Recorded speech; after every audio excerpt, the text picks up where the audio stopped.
Hello and welcome. My name is John Hobby. You are looking at the Thompson Center 54 caliber Renegade black powder rifle. This is an interesting rifle. Let's look through this real quick and then we'll go out and shoot it. You'll notice there are two triggers. It only has one barrel. However, this is a set trigger. You can set it to a hair trigger.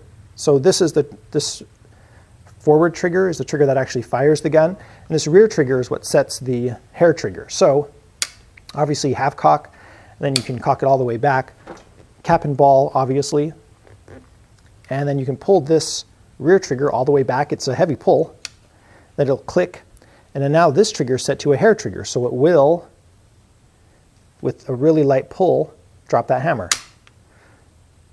And that was really light.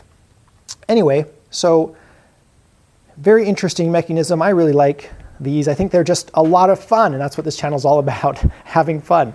So let's look through this real quick, then we'll go out back and shoot it, load it up. All right, so you can see beautiful wood finish, metal butt plate, shouldn't matter too much. There's the rear sight. It is adjustable. Very, very exciting gun here. Obviously you have your little, you can see right here, there's a spring that helps retain your loading stick, your loading apparatus right here. There's your front sight. This is not my gun. This has been lent to me to shoot. The owner of this may be selling it in the future, he said. So you can look at the, let's flip this around. You can look at the serial number here, and in a few years, I don't know when he'll ever sell it, but if he ever does, if you ever see that serial number on a Thompson Center, you saw it here first. Obviously, it's like BB guns too. They always say the same thing. Instructions must be read before use. You really want to understand these things before you go blasting away with them. Just a beautiful, beautiful looking gun. It sounds amazing too. When I've shot this before and it sounds wonderful. And by the way, you guys are going to laugh at me. Don't snap a primer off indoors without hearing protection on. It's wicked loud. I think the primers are also corrosive, so just be careful what you do. From personal experience, just don't play around with that. You can see, there's some corrosion on here. We do our best to keep this thing cleaned and lubed, but you know how black powder rifles are. They're notoriously messy and, depending on what you're shooting, corrosive. So what we were shooting today is going to be some Pyrodex RS. That's the FFG equivalent. You can see I mark my little flasks here. I'm actually going to not use that measure. I'm actually going to use this measure. You can shoot, up to what? Most people probably shoot 100 grains of black powder or Pyrodex. I'm probably going to be shooting 80 grains. You can see the mark to 8 there. Be sure you use the right measure. Like here's my revolver measure. You can see this one's set at what, 25 or 30 or something. So interesting little brass measure here with the funnel.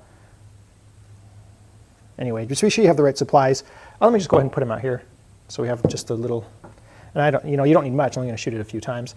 And on this nipple, I actually found the best cap for it are the number 10s. I'm not sure if the owner has replaced the original nipple. I suspect he has. However, it seems to work just great.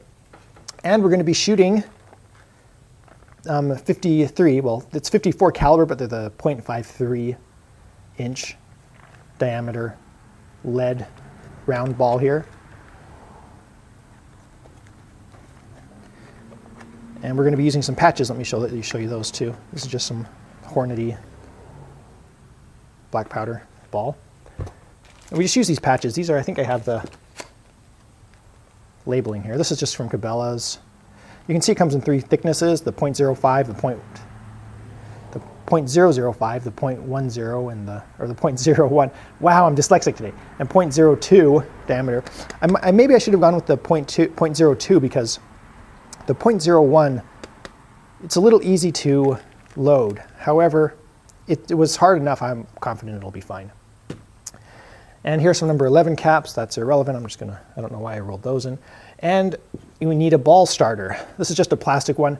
And you might want to be careful because if you start buying nice flasks and nice ball starters, next thing you know, you're going to be buying period correct outfits and going out and shooting your black powder muzzle loading rifle dressed in period. To me, a really fun, interesting gun. The whole loading process is pretty interesting. Let me go ahead and show you one more aspect to this particular gun, which is kind of odd. But if you pull the loading stick, there's probably some formal name for it, it's called the loading stick. You pull this out, you'll notice it's threaded, but there's no loading attachment on it. And the ones I have kicking around, I have lots of these little brass ones kicking around for things like these ball starters and various other things. These will fit, these will screw in nicely, and you can use that. And you'll see I'm probably going to use this, but I have to unscrew this to put this back in because the diameter of this brass is too wide to fit into the retaining loops here. So, just interesting. You can see obviously the sling attachments here. There's one back on the buttstock. You may have seen it at the beginning of the video. All right, so enough about the gun. It's beautiful. I think this is eye candy. I could look at these things all day. I just love it. You can see, again, the spring that retains it. So you know what we're going to do now? Let's go out and shoot it.